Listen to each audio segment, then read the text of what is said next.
Comment avoir du succès en tant qu'homme seul dans le monde libertin? Bonjour à tous et à toutes, c'est Fabrice Julien, coach auteur expert en sexualité et en séduction, et aujourd'hui on va parler de comment avoir plus de succès dans le monde libertin. Tout d'abord, sachez qu'avec Alice Bergelac, on a fait un site qui s'appelle libertinagesanscomplexe.com sur lequel, en fait, je vous mettrai un lien dans la description, on vous propose de télécharger un kit gratuit, les clés du libertinage. Pour les personnes qui sont intéressées par ce monde-là, vous pourrez découvrir un petit peu des choses, les bases, quoi, pour pas vous planter dans votre première soirée libertine ou si vous faites un profil sur un site libertin.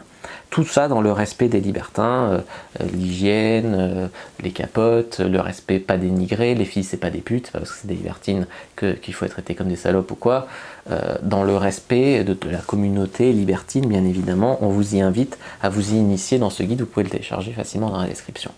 Alors si vous vous êtes déjà intéressé au monde libertin, peut-être que vous avez payé 90 € pour aller en club libertin et vous n'avez même pas tiré votre coup avec une fille. Peut-être que vous êtes déjà inscrit sur un site libertin et vous n'avez jamais eu de rencontre. Alors pourquoi déjà on va commencer par les sites libertins. Faut avoir ce qu'on appelle des témoignages. Faut que les personnes, il y a trop de gens qui font des shows. C'est un peu pareil sur Tinder, les mecs c'est tous des shows, mais il y en a plein qui se dégonflent le moment venu, et les filles aussi d'ailleurs. Et donc il y a les témoignages, ça permet de garantir que vous êtes réel, que vous n'êtes pas un fake, un mec qui se fait passer pour un beau gosse par exemple ou quoi, ou pour quelqu'un d'autre en tout cas, et que vous avez les couilles de vraiment passer à l'action. Et avoir ces premiers témoignages sur un site libertin, c'est quelque chose qui est assez difficile, dans la mesure où il faut avoir déjà rencontré. C'est pour ça qu'il faut sortir en club ou aller dans des soirées privées si vous êtes invité pour avoir et réclamer ces premiers témoignages.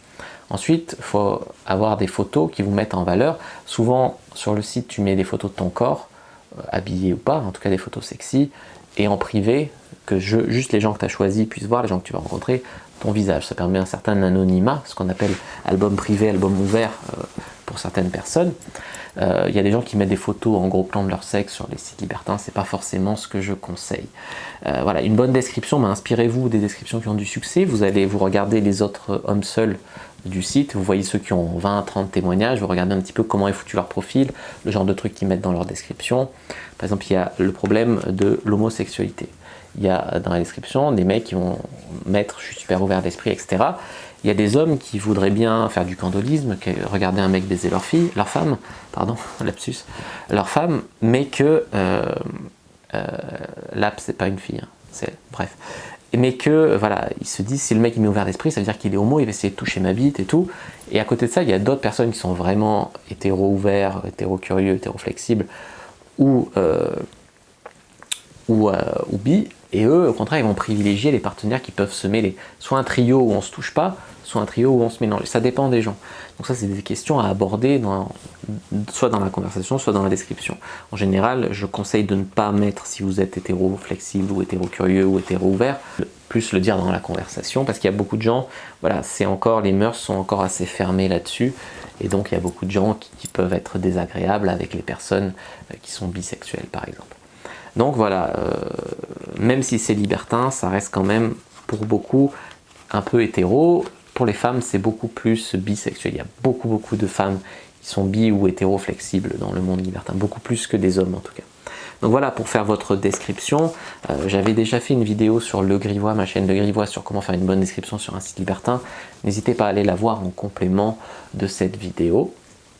Donc voilà les amis, pour le site libertin, donc vous ouvrez, c'est comme les sites classiques, vous ouvrez plein de profils, ça envoie une notification de visite, vous pouvez envoyer des coups de cœur, vous pouvez envoyer des messages, chat, messages. Moi je conseille le site Wild, c'est celui que je préfère, voilà, pour écrire, pour envoyer des messages. Qu'est-ce que je pourrais vous dire d'autre? Après voilà, il y a des femmes, elles reçoivent beaucoup de messages, des couples, ils reçoivent beaucoup de messages. Faut pas hésiter à relancer de temps en temps à différents horaires de la journée ou sur plusieurs jours, sans être lourd et un harceleur, mais ne pas oser à s'imposer dans le respect, bien sûr. Pas être lourd, pas être un harceleur, pas être un mort de faim, pas être trop non plus en demande, mais voilà, oser quand même relancer et tout, parce que voilà, les femmes seules, il y en a très peu, et les couples sont souvent très demandés par les hommes seuls et par les autres couples et par les femmes, et donc ça a tendance à être la dernière roue de la charrette, les hommes seuls. C'est ceux qui payent le plus en général, et c'est quand même ceux qui ont beaucoup de mal à avoir du résultat, donc faut pas hésiter, voilà. Sur quoi vous devriez cibler? Les personnes candolistes, c'est-à-dire les mecs qui aimeraient bien vous voir avec leur femme, les gangbangs, pour participer à un gangbang, c'est là où il y a besoin presque de chair à canon, tu vois, d'hommes seuls. Les trios, avec 2 hommes, il y a des hommes dont c'est le fantasme, il y a des femmes dont c'est le fantasme de vivre ça. Donc il y a une demande par rapport à ça. Il y a aussi des personnes travesties, transsexuelles, ça peut être une expérience, on va dire. Donc il faut vous demander à quel stade de leur transformation ils sont, s'ils ont encore leur bite, pas leur bite, etc. Il y en a qui sont très ouvertes, je ne sais pas comment on dit. Il y a ça aussi, vous pouvez vous tourner là-dedans si c'est votre délire, hein, les ladyboys de Thaïlande et tout ça, mais voilà, il y en a en France aussi, tu vois, donc ça peut être une demande. Dans les trios, vous pouvez soit prendre la fille, soit vous faire sucer, etc. Dans les gangbangs, on m'a posé la question de est-ce qu'il y a des risques si la fille elle suce plusieurs mecs à la chaîne ou elle baise plusieurs. Il y a toujours un petit risque de MST, mais moi il y a un mec qui m'avait posé la question si elle suce plusieurs mecs, il peut rester du sperme dans la bouche de la fille. Ce sperme peut avoir le sida, et si elle te suce après, elle peut te filer le sida. Voilà, si tu vis comme ça, tu vis plus. Le risque zéro n'existe pas, mais bon, il faut se protéger, il faut faire attention. Généralement, dans les gangbangs, tu n'éjacules pas dans la bouche de la fille, tu éjacules sur le visage ou ailleurs, dans la chatte. Mais voilà, ça c'est un petit peu des non-questions, un petit peu, je pense. Hein. Après, dans les clubs, soit tu y vas pour retrouver quelqu'un que tu as branché en ligne ou quoi, soit tu vas dans les clubs et les soirées privées, tu peux y aller tout seul, ou avec un pote, ou avec une copine sex-friend. Alors tu peux faire de l'échangisme de ta copine, mais il faut le dire, hein, vous n'êtes pas un vrai couple, faut pas prendre les gens en traite, c'est pas bien. Voilà, soit tu fais ça, soit si tu as la chance d'avoir une copine, tu payeras moins cher en tant que couple qu'en tant qu'homme seul. Voilà. Par contre, il vaut mieux payer parce que la fille, elle sait leur rentrer toute seule. Généralement, c'est gratuit, tu vois. Je sais bien, c'est le sexisme ordinaire, les amis. Il y a un grand respect de la femme hein, dans ce monde-là, donc on considère pas les femmes comme des putes. Voilà, c'est vraiment la sexualité de la femme, elle est au centre, c'est le plaisir de la femme, c'est pour la femme, etc. Un homme, par exemple, qui fait du candolisme, c'est pas je veux voir ma femme baisée par d'autres hommes, ça peut être ça peut l'exciter, mais ça peut être aussi j'offre d'autres hommes à ma femme. J'offre ce que je peux pas lui offrir, je sais pas s'il est blanc, un black par exemple. Voilà, c'est plus en ces termes-là qu'ils vont penser. Il faut pas, voilà, c'est des pratiques de sexualité qui sont parfois tabous en dehors, mais tout le monde devrait pouvoir les vivre dans cette communauté libertine pleinement et sans jugement. Dans les clubs, c'est pareil, hein, des fois il y a des filles qui sucent plusieurs mecs, il ne faut pas hésiter à aller voir. Il y a des couples qui vont venir te voir. Moi j'avais un coaché, il avait refusé d'aller baiser la femme d'un mec parce qu'il avait peur que le mec se branle en le regardant baiser la fille. Tu t'en fous, il se branle pas sur toi. Et il m'avait dit ouais, j'ai peur qu'il soit homo, machin. Il se branle pas sur toi, il se branle sur la situation, sur le fait que tu baises la fille, tu vois. C'est pas forcément homosexuel de faire ça, tu vois. Il y a encore beaucoup trop d'esprit fermé. Donc il faut ouvrir son esprit et après aller en club.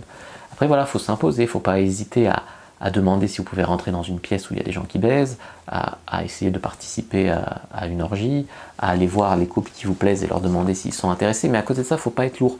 Et moi en club, des fois, on avait fermé une pièce avec une copine, les mecs ils tapaient à la porte, on leur avait dit non, ils tapaient à la porte, ils essayaient de défoncer la porte et tout. Ça c'est être un gros relou, c'est pas respectueux, tu vois. Faut rester respectueux. Des fois tu baises, t'as des mecs qui viennent devant, ils mettent leur pite comme ça, ils disent pas un mot et tout. Voilà, non. Mais ne pas hésiter à demander, à y aller, et même à s'imposer, tu vois. Pas à s'imposer, mais je dirais à oser. Faut être respectueux. Quand on vous dit non, c'est non. Faut pas être un bâtard, tu vois. Par exemple, des fois, il y a des mecs qui essayent de voler des bisous aux femmes. Les femmes, elles sont en train de faire l'amour et tout, alors que la fille lui a dit non. Voilà, ça peut mal tourner, ce genre de truc. Faut pas faire des agressions sexuelles, faut pas tomber là-dedans. Il faut être respectueux, mais il ne faut pas hésiter à demander, il ne faut pas hésiter à aller vers les autres. Voilà ce que je voulais vous dire les amis dans cette vidéo sur un petit guide de libertinage pour les hommes seuls. N'hésitez pas à aller voir, je sais que c'est pas facile hein, pour les hommes seuls de tirer leur épingle du jeu, n'hésitez pas à aller voir donc notre site libertinagesanscomplexe.com, j'espère que ça vous plaira.